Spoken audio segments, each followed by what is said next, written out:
Hey guys, in this video I'm going to show you all about how to use your breakdowns. So breakdowns being right here. This is going to be how you thin slice and analyze all of your data, and honestly, this is where all the real money is made with media buying.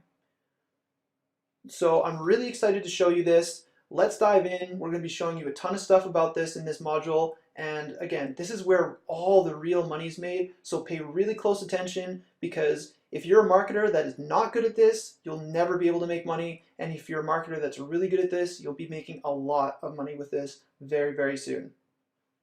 So first thing I'm going to do is I'm just going to jump into a campaign. So we've chosen kind of a low to medium spend account here, because if you choose too high of a spend of account, the data tends to be already optimized, and then it's not going to be a very good thing to show you guys. I can't show you some numbers that are way off because those audiences have been eliminated, and also if it's too low, then there's just not a good enough test group to show you some meaningful data. So what we're going to do is we're just going to hop into this campaign. So I'm just going to sort it because otherwise it's going to show me all the stats for all this stuff. So I'm just going to go with this power campaign because it's got a fair amount of purchases. So you guys are going to want to be looking at your data at the campaign level. Your campaign is going to contain all of your ad sets. So if you look in here, look at all of my ad sets. You know, I can scroll forever in here. If I tried to actually look at this data one by one, it would be really, really hard to actually make any conclusions on what's working, because so if you go on the campaign level, you get to see the overall data from all of your ad sets combined. So I could have 500,000 ad sets in here, but if I organize the data like this and I go to my breakdowns in the campaign level, then it's going to show 18 to 24 for all of my 5,000 ad sets. Hope that's making a little bit of sense. We're going to go into organizing your campaigns really efficiently in another video, but just wanted to touch on that and the reason why I'm going to be in the campaign level the whole time. So first of all, what are breakdowns? Breakdowns are just different targetings that you can use within the Facebook platform. So you've got age, gender, you can sort by age and gender, business locations, country, region, so that would be like states or provinces. DMA region we just don't use. Impression device, so that would be like your cell phone or your computer. Platform would be where on the Facebook platform are your ads shown, so Facebook, Instagram, Audience Network, Messenger, etc. So platform and device, it just lets you combine both of these. Placement is where it's shown on the network. You can also combo placement and device, and you have your time of day. So we're going to go over each and every one of these in this campaign, and I'm just going to show you guys some tips and tricks on how to actually put this data to use and why it's so valuable and why you can make so much money or lose so much money if you do this either right or wrong. So the first thing you guys need to know about all this breakdown stuff is all you're doing is following clues. So your job on Facebook as a media buyer is to buy all of this wonderful data so that you can go into your breakdowns and you can optimize it, and then you can cut out what's not working and you can do more of what is working. A lot of marketers screw this up because they think that all of these stats are really useful, and they get really confused because they try and make decisions based on all of these stats, and I can tell you from experience 99% of them are absolutely useless, and you don't want to focus on them at all, or else they'll end up costing you a ton of money. So don't focus on literally anything else than your purchases, your cost per result, and your amount spent to get there. Most of the rest of them are completely useless and you don't need them at all. So as long as this is good, purchases, cost per result, and amount spent, you're good. That's all you need to focus on. I honestly don't look at any other stats than that for the most part. Yes, I will deep dive into certain stats at some point in time when I want to optimize a certain part of my funnel, but that's pretty advanced and you don't need to worry about this. That's going to get you maybe an extra 5–10%. It's really not going to turn your campaign into a crazy monster if you just dig into all these stats from the get-go. So If you want to optimize your campaign once it is winning, then you can start looking into stuff like this and improving on these stats over here, like, link clicks, CTR, CPC, and all that jazz. CPM as well. Those are great for optimizing your campaign, but you don't need to worry about this. So let's have a look at the data. One of the most important breakdowns and one of the things that's going to make the biggest difference in your advertising is what age groups that you're targeting. So this is a power efficiency campaign. So I've targeted, I started out targeting really broad because honestly, I like doing that. I've got the budget to be able to do this. So I usually just start my campaigns really broad. To get all this data, I'll purchase a bunch of data from Facebook, whether or not I'm losing money or breaking even or making money or whatever. And then I'll optimize the data from there and really hone in on who is buying my stuff and who really likes the program. So right off the bat, I'm sure you guys have noticed, 18 to 24 is a really poor performer. So I've spent about $836 on 18 to 24, and it's been giving me about $55.80 per purchase. So the CPA on Power Efficiency Guide is right around there. So this audience is break even at best after $800 in spend. So it didn't take me too long to catch on that this audience is just going to drain my budget and it's just not going to be efficient. So I cut it out.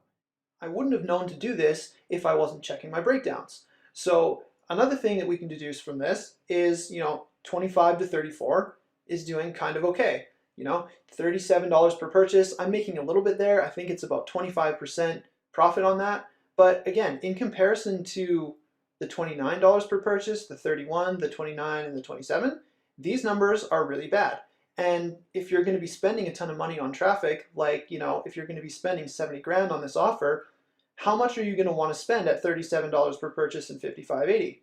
Probably not too much. As you can see, I don't want to spend too much there either. So out of 70 grand, I only spent about 30, 600 bucks to learn that these audiences suck. So 18 to 34 for power efficiency, when I was testing it, they suck. So I cut them out. Now, all of these other audiences, so 35 to 65 plus, they do pretty well. So I just kept them alive, and honestly, I didn't ever shut them off because they're all pretty similar in terms of cost per result, and they're all just, not losing any money.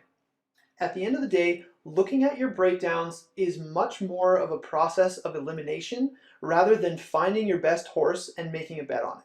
So what I mean by that is, what I did was I amassed a bunch of data and then I eliminated what wasn't working instead of seeing that, 65 plus is doing really well at 27.51. That's my best one. So I'm only going to hit 65 plus from now on. I'm going to eliminate all the rest of these three and I'm just going to hit 65 plus. That's a really common pitfall that a lot of marketers fall into.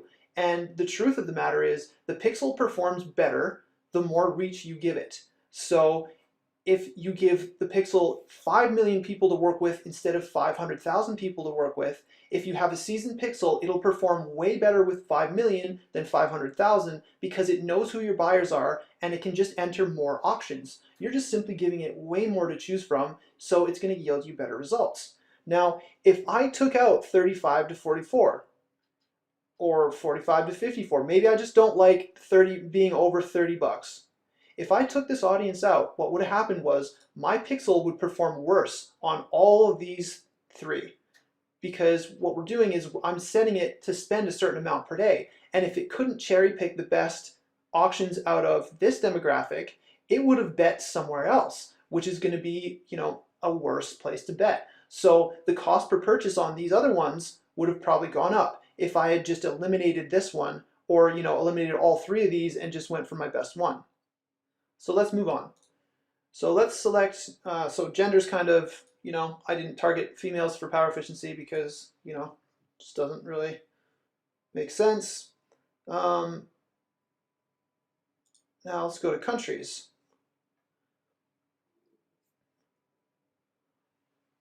So I'm just going to organize this by results. So on this campaign, I was testing worldwide because just the audience in general is a worldwide audience. You know, I'm not just going to target the US for this, because this appeals to preppers from all around the world or people of that nature. So again, what we're doing here is just the process of elimination.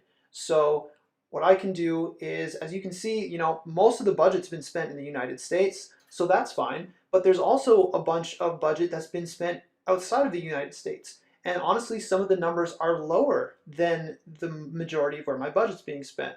So what the Pixel is doing in other places is, for example, in Canada, it cherry-picked $4,700 worth of auctions at $26.56. You know, United Kingdom, roughly similar to the US. Then you have South Africa, you know, $19.10 per purchase. I got $1,200 worth of really cheap purchases in South Africa because I just let the campaign run worldwide. Even though my Pixel was telling me, you know, for the majority, it wants to spend in the United States, with giving it more reach, it was able to get me some really, really good costs in other countries. So even Puerto Rico, you know, 31 purchases over here for $19. That only cost me 613 bucks.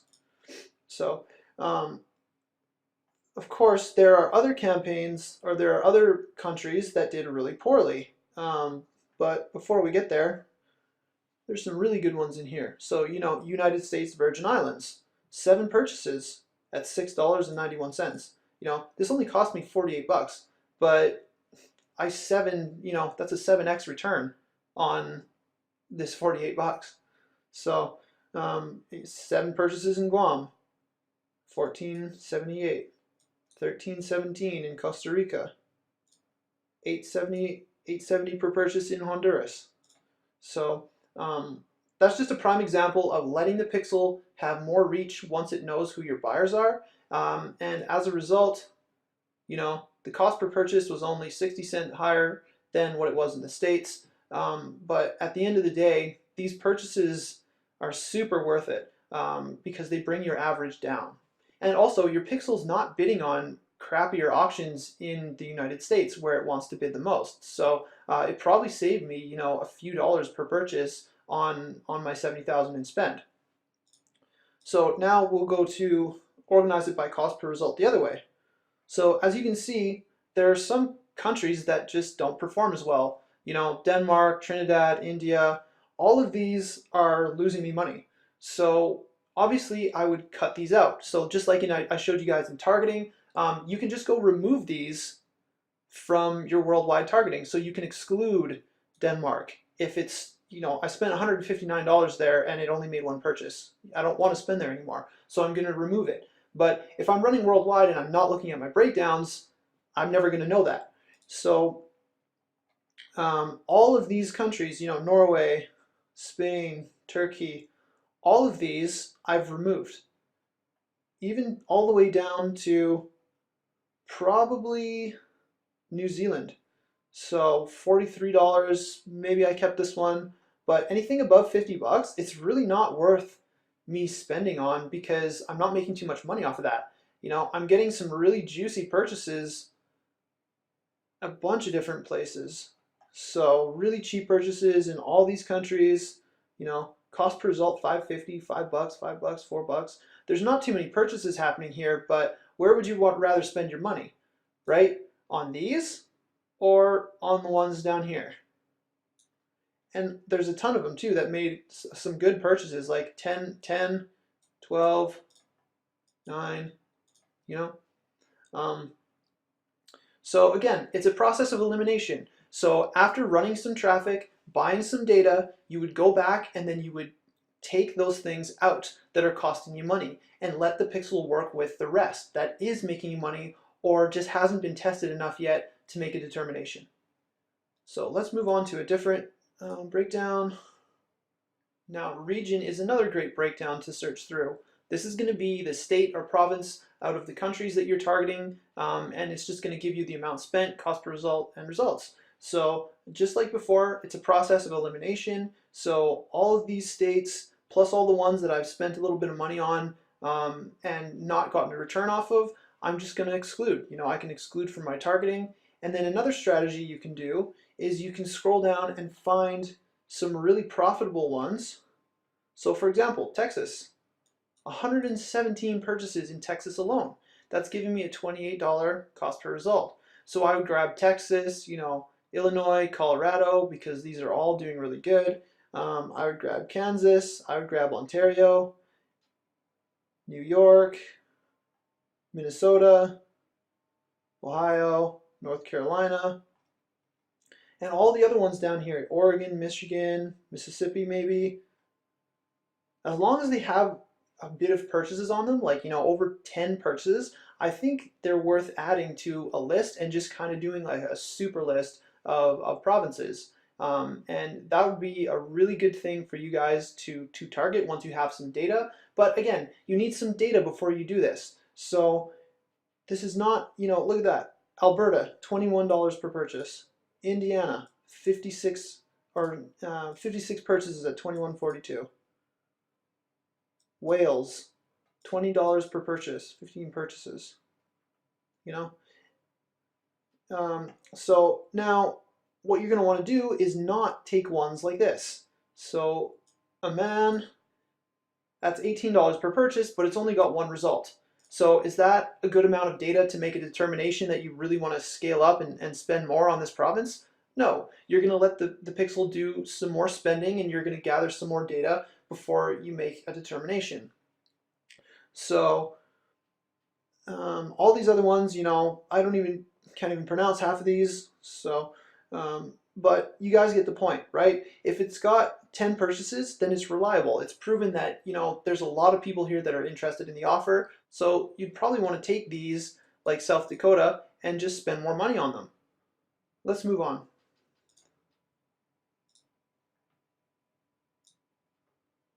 Impression device is another great sorting tool. So as you can see here, the pixel has spent relatively, somewhat unevenly, but the cost per result is relatively the same on all of these. You could argue that Android smartphone is the best, but ultimately it's not that big of a difference. So what you would want to do is maybe you would take Android smartphone and you would run it on its own just to see if that you can get some good purchases here. But chances are on a seasoned Pixel it won't perform as well because it's not able to cherry pick all of these other devices. So desktop, Android tablet, all of these. It's not going to be able to cherry pick here, so it might not be as effective to split it off. Now, again, about the process of elimination. This is probably not something that you want to eliminate anything from because the results aren't killing you. None of these results are killing you. I'm nearly doubling my money on this, and over here, at worst, I'm probably making 65, 60% ROI. So sometimes when you're looking at the breakdowns in the data, you don't actually want to remove anything, and you really don't want to do anything about it because if it's making you money, and you've just confirmed that by looking at the cost per result, then that's great. You don't need to do anything because everything's working. So a lot of marketers get this confused as well, and they'll just go and they'll take this out, they'll cut everything out, and then their results get a lot worse and they wonder why. So don't make that mistake. Let's move on. So I'm going to go to platform.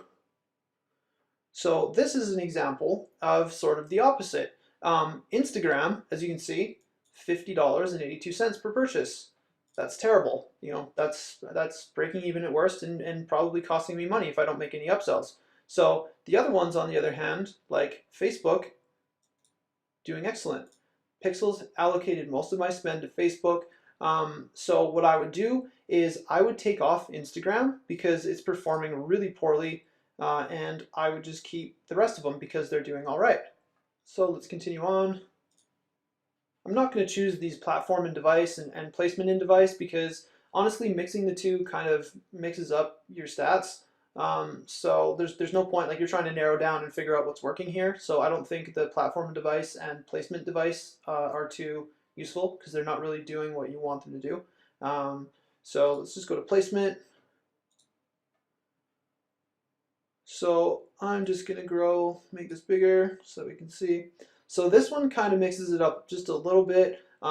Shows you Facebook stories on mobile, Instagram stories on mobile, for example, audience network, native and banner, mobile. So this one is one that I don't use as much because it's mixing a bunch of stuff, right? I'd rather just take it out and see if mobile's costing me money in general or Facebook is costing me money in general. But you guys can come in here, like sometimes it's useful, but for the most part, most of your spend is going to be allocated to Facebook because, you know, Facebook, that's just how they roll. And honestly, the best results tend to be on Facebook, with a few exceptions. So as you can see, most of the budget's just been spent on Facebook and mobile.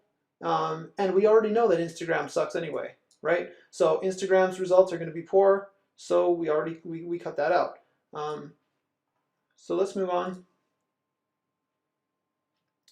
And the couple last things I'm going to show you guys is time of day in ad account time and viewers time zone. So this is how you do day parting.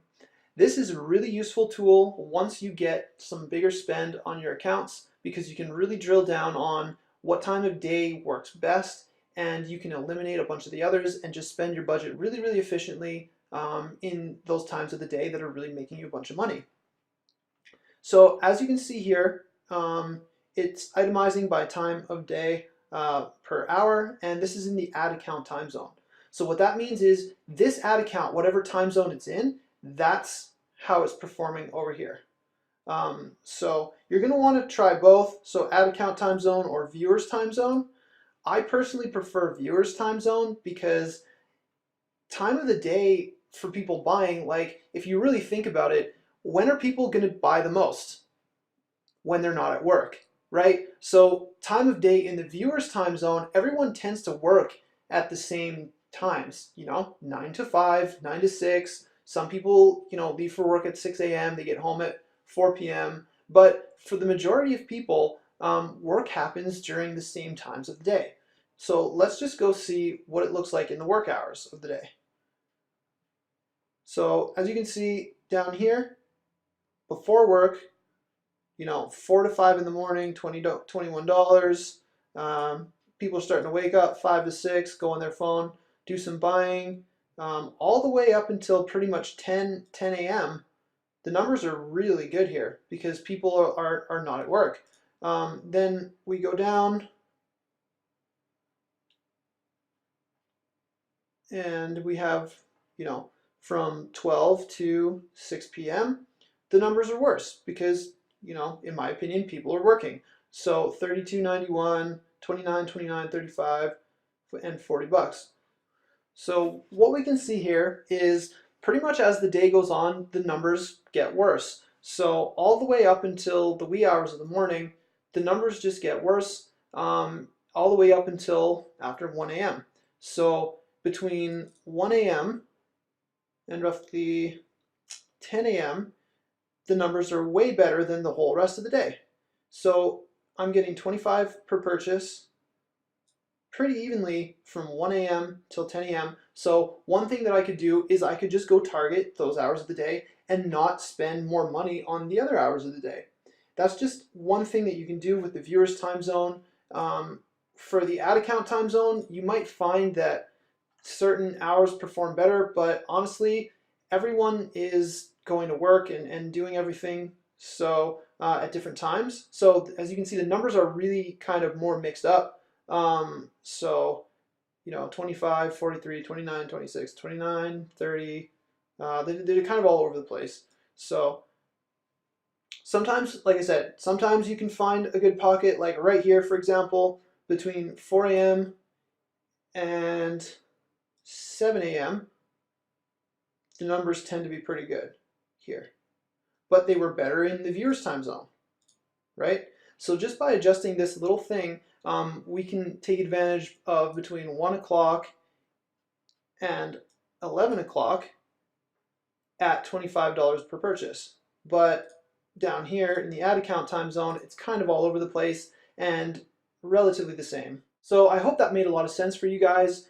Pretty much all I'm trying to get across here is by looking at the data, you can optimize it and get way better numbers than if you don't. And also, if you optimize it correctly, that's how you can begin to scale. So without this, if you just let your pixel run rampant, it's going to get smarter over time, but you can also give it some help by looking at your breakdowns and pointing it in the right direction. So a few key takeaways that I'm just going to go over again is this is a process of elimination. Remember? So we're going to go back to age, and the process is you're going to find what doesn't work and you're going to cut it out. So 35 to 65 plus, they all are similar. They're all making me money, so I'm going to keep them.